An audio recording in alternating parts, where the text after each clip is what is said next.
Hi everyone, Vicente here, just to show you how to use our Chrome extension now with the Microsoft Edge browser.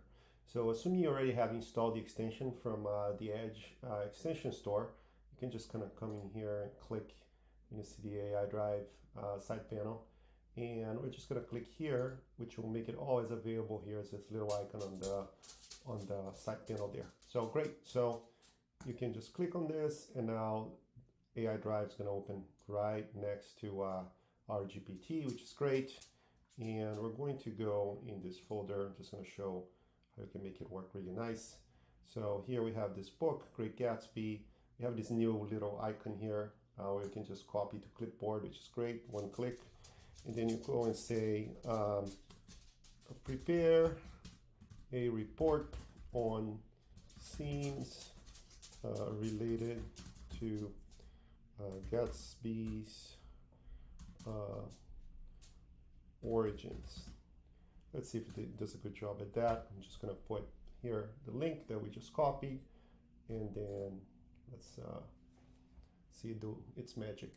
So yep, it's using a PDF, AI PDF, and then great. And it's talking about the origins for the J Gatsby, and so doing our report.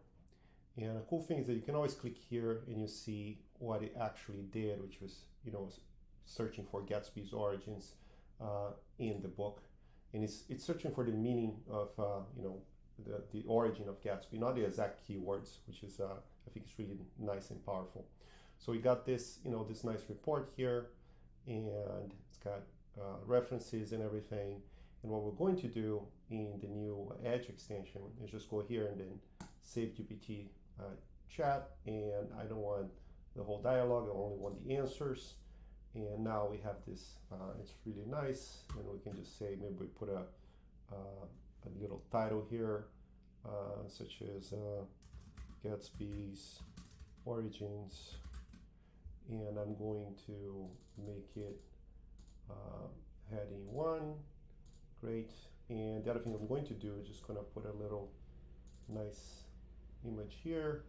Maybe it's too big, so we added that you can now kind of resize, and you can also like make it be maybe centered or like this. Yeah, I think that kind of looks good. And I'm going to take out the references here for now. Just take this out, but you could have that as well. And we have a little report, and we can just save it to AI Drive, and let's take a look how it came out. And it's here, so let's load. As you can see, here's our little report. Yep, that's what I wanted to show you, how to use this with the Microsoft Edge extension. All right, let us know what you guys think. Thank you.